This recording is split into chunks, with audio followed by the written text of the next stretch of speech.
We're back with another exercise for Riders Reset. I am so excited to be here with Rumba, and today I have a training exercise for you and your horse. Today we're going to be working on extending and shortening the stride. Now, I love this exercise because you can do it at so many different levels depending on where you are with you and your horse as far as your riding or training level. This is a great skill because no matter what we're doing, we need to be able to lengthen and shorten the horse's stride in all three gaits. When we shorten or lengthen, we're teaching the horse to either come back to us or move forward off of our leg. And really the goal here is responsiveness. We want to be, as soon as we're adding that cue, that horse is responding and doing whichever we want, shortening or lengthening. Now, you can do this also working within the different gaits, so going from trot to canter, but I love working within the gait to work on responsiveness, so that's why I love this exercise so much. So what we're going to do is just go out and pick up the walk to get started. Again, you can work on this in all three gaits. I'll show you how I ride it in all three of the gaits, just so you have an idea. So here I am in the walk, and Rumba loves to do a pretty lazy walk, and that's okay. That's a great default. So I'm going to let her just work into a circle here. And I would say that this right here is a pretty average walk for her. I'm going to ask her to lengthen the stride of her walk. To do that, I am just ever so slightly, you probably can't even see it, but I'm just doing gentle squeezes with my lower leg. Oh, and we don't want to go into the trot, that's okay. But you can see there's just a little bit more length in her stride. Now, to slow it and shorten, I'm going to just do a little half halt. To half halt, I'm going to think about just lifting my reins slightly and think about engaging the muscle back here and along my back to just get her to shorten the stride. And then I'm going to go right back to getting her to lengthen. Again, it's okay if they start to work outside of that gait. She's just responding to my leg, so that's okay. I'm not going to punish her for it. What I'm looking for is just her to be responsive. So asking for a little more lengthening. There. All right, we'll come back a little bit. Yeah, there you go. Good girl. We're going to shorten. That was really nice. And then just a little bit of a squeeze and lengthen.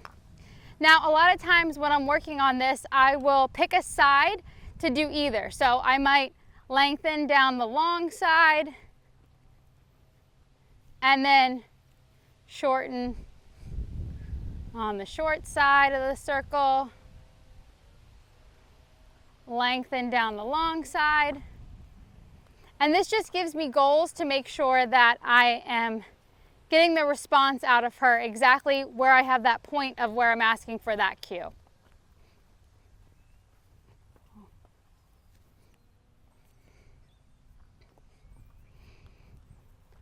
All right, I'm going to go ahead and pick up the trot now.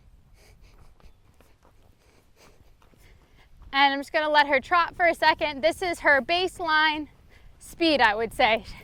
She's generally pretty lazy, which is okay. I just know that means we work a little bit more in getting her to lengthen than getting her to shorten. But same thing here, so I'm going to shorten.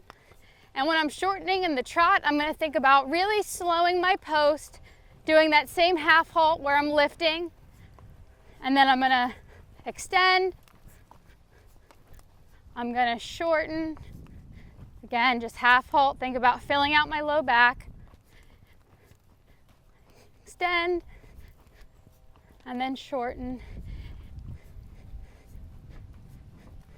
shorten, extend. And what I'm really looking for is how responsive she is when I go to ask for either of these. I like to sort of square off my circle, so it's a little bit more of a square, and then I know that I have that point of the square is where I'm going to ask for either my shortening or my lengthening. And it doesn't need to be super dramatic. We're just trying to get the feeling. There, I'm going to shorten. And here I'm going to lengthen. I'll switch it up a little bit if I feel like she's starting to anticipate anything.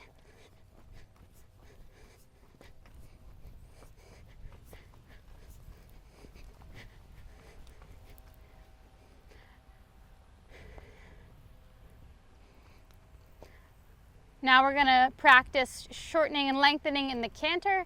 So I'm going to ask for a canter transition. Just going to, with my outside leg, cue her with a little press of my outside leg. Again, just let her establish sort of this baseline canter. And then I'm going to ask her to shorten here. Turn the corner and lengthen. Shorten. And lengthen. And all three gaits, I'm thinking of doing it the exact same way. So when I'm lengthening, I'm asking with my leg, shortening with a half halt. And if she ends up breaking down to the trot, that's totally okay. If they end up breaking the gait, that's fine. Just adjust your cue so that it's a little more faded and you're not being as strong with it to get their desired response. Again, having this just really teaches your horse responsiveness, and that's what we're looking for. Whether you're out on the trail or you're jumping around in the jumper ring, we want a responsive horse that listens to our cues.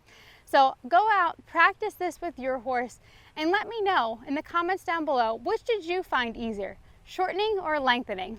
I can't wait to hear from you, and I'll see you in tomorrow's video.